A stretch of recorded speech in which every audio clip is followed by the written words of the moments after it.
Bonjour à tous, bienvenue dans l'épisode 3 de cette autoconstruction de mini-piscine en pierre de Bali. Aujourd'hui on va s'intéresser au plan, à l'optimisation du ferraillage et enfin on va attaquer le premier rang. C'est parti!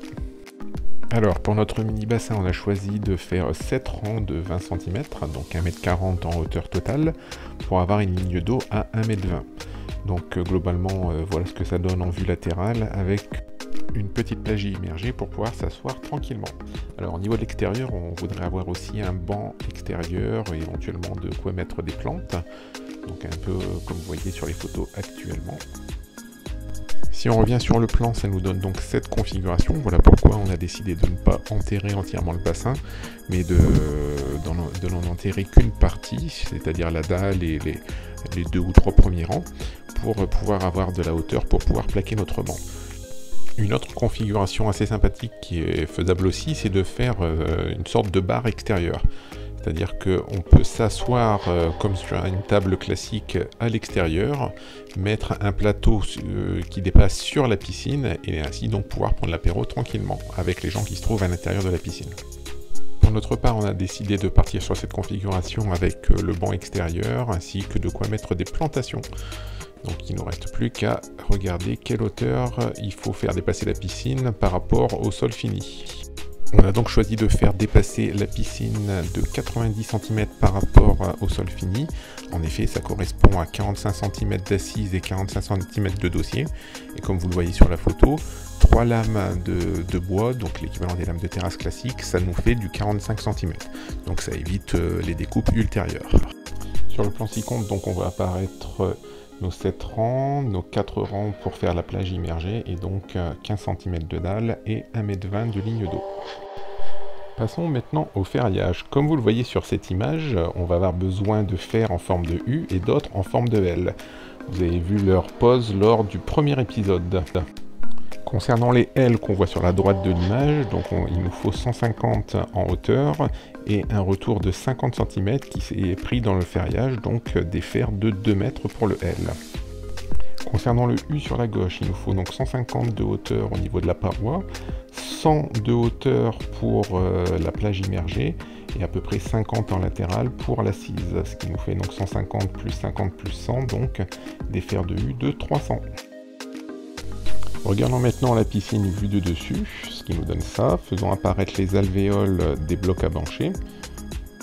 Concernant les ferraillages horizontaux, on voit donc en rouge qu'on va prendre une barre de 3,20 m avec 2 retours latéraux de 1,40 m, donc si au total 3,20 plus 1,40 plus 1,40 nous fait bien une barre de 600.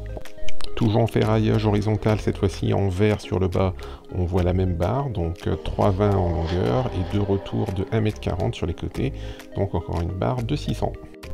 Sur chaque rang, on a donc la barre rouge de 600, la barre verte de 600, et on le multiplie donc par 7 rangs, ce qui nous fait 2 barres x 7 rangs égale 14 barres. Au niveau de la plage immergée, on a donc une barre ici en bleu qui fait 3,20 m et 2 retours de 40 pour pouvoir faire les ligatures tranquillement, donc qui nous fait 3,20 plus 2 x 40, soit une barre de 400. Comme la plage immergée est montée sur 4 rangs, il nous faut donc 4 barres de 400. Les barres étant des barres de 600, on va donc rajouter 4 barres de 600 à notre total, ce qui nous fait donc 14 plus 4, et vous allez voir qu'on va réutiliser les 4 x 2 mètres juste après. Il nous faut ensuite des renforts d'angle dans chaque angle, donc des renforts d'angle de 1 mètre, donc x 4 angles, x 7 rangs, donc ce qui nous fait 4 x 7, 28 mètres pour les renforts d'angle. Comme il nous reste 4 x 2 mètres de tout à l'heure, donc soit 8 mètres, on a donc 28 moins 8 mètres, il nous faut donc 20 nouveaux mètres supplémentaires pour ces renforts d'angle. Je divise donc ces 20 mètres par des barres de 6 mètres, 20 divisé par 6, ça nous donne 3 barres supplémentaires, et 3 x 6, 18 pour arriver aux 20 mètres, il nous faudra donc 2 mètres en plus que je vais retrouver facilement tout à l'heure. Concernant les U de la plage immergée, on les compte à partir d'ici jusque là, ce qui nous donne donc 11 barres en forme de U qui font 3 mètres. Donc 11 x 3, 33. Il nous faut donc 6 barres de 6 mètres. 6 x 6, 36. Et une fois nos 33 mètres déduits, il nous reste donc 3 mètres en rab. Et ça nous permet de retrouver nos 2 mètres de tout à l'heure. Je rajoute donc 6 barres de plus à mon total. Alors, pour les barres en L qui ont une longueur de 2 mètres, à partir de là jusque là, il nous en faut 11 pour le haut. À gauche, d'ici jusque là, 11 supplémentaires. Et à droite, de là jusque là, encore 11 supplémentaires, soit un total de 33 barres. 33 barres de 2 mètres, ça fait 66 mètres, ce qui nous donne 11 barres de 6 mètres, 66 mètres aussi. Soit un total de 14 plus 4 plus 3 plus 6, plus les 11 barres qu'on vient de calculer, ce qui nous fait 38 barres de 6 mètres en diamètre 8 mm. Concernant les blocs à bancher, 22 blocs sur 7 rangs et 6 blocs sur 4 rangs, ce qui vous fait 178 blocs à bancher. On a choisi une longueur de 3 mètres maximum pour cette piscine, pour rester dans le cadre des mini-piscines et surtout ne pas devoir la déclarer au niveau des impôts. Et vous voyez que ça nous permet de pouvoir quand même nager dedans grâce au système de nage statique avec des élastiques. J'en ai un sur ma première piscine, ça fonctionne parfaitement bien et j'ai fait un test sur les 3 mètres. Vous arrivez à nager sur place sans aucun problème. Allez, c'est parti, on passe à la pose du premier rang. Alors, si jamais il y a un fer qui n'était pas au bon endroit, par exemple ici, je suis avec un bloc d'angle et je me retrouve avec le fer qui n'est pas au bon endroit. Donc tout simplement, vous le tapez à la masse et vous le repliez avec le tube de fer pour le plier et hop, ça passe. Et au pire, vous pouvez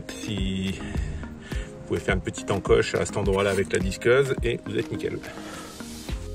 Voilà, donc j'ai posé la première rangée à blanc, donc juste pour voir si j'étais bien, pour prendre les mesures, etc., les éclairages, donc je suis nickel.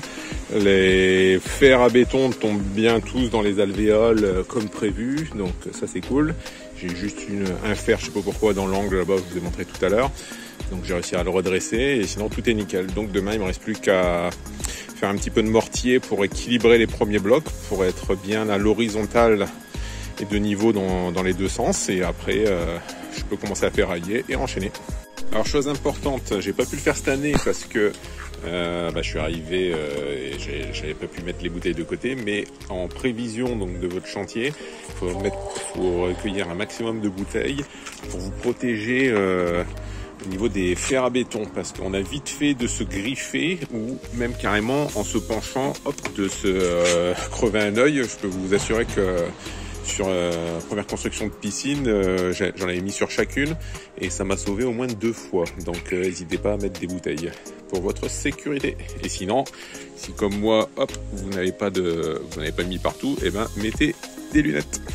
Alors, après avoir posé à blanc tous les blocs, donc vous tracez au sol, et il faut à la fois vérifier donc les distances, les diagonales. Il faut que vous ayez l'aplomb comme ça. Donc ici, il faut que vous l'ayez aussi donc à l'horizontale comme ça. Donc j'ai posé à blanc, à sec tous les blocs et je relève un par un. Je mets du mortier. Alors pour faire le mortier, 3 volumes de sable à maçonner, 1 volume de ciment et un demi-volume d'eau. Bon, on a juste l'eau à chaque fois.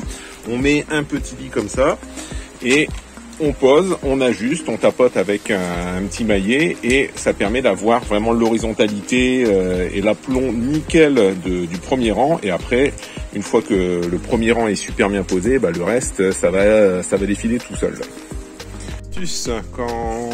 Une fois que vous avez posé à plat, à sec, pour ne pas devoir tout enlever, retirer, etc. Donc moi je laisse tout à sec. Je lève un bloc et si vous travaillez tout seul, vous allez voir, par exemple, ici j'ai le deuxième rang de la plage, c'est compliqué. Donc vous levez votre bloc, vous le laissez en équilibre d'un côté. Je mets un burin de l'autre côté pour le tenir. Hop, je mets mon petit boudin de mortier et après je le fais tomber et j'équilibre. Donc 3 choses à vérifier. Quand vous vérifiez donc l'horizontalité avec donc une grande règle à niveau. Donc si vous n'avez pas une règle avec un niveau intégré, vous prenez une règle, vous mettez votre niveau dessus bien entendu. Donc là on voit qu'on est nickel.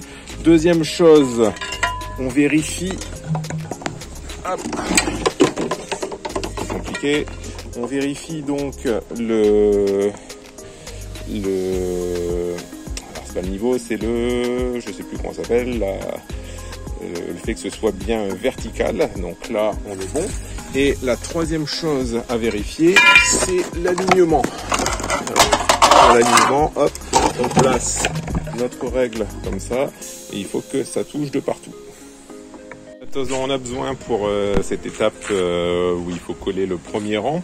Donc vous avez bien entendu de mortier, d'une truelle, niveau, équerre, un petit truc pour enlever les gratons et pour trouver vos blocs, un marteau, alors il vaut mieux un maillet mais j'ai pas trouvé le mien, ou une massette plutôt, une balayette pour enlever pareil les gratons, etc. Et surtout donc genouillère ou un tapis, ça c'est vachement bien, ça coûte que dalle chez Leroy.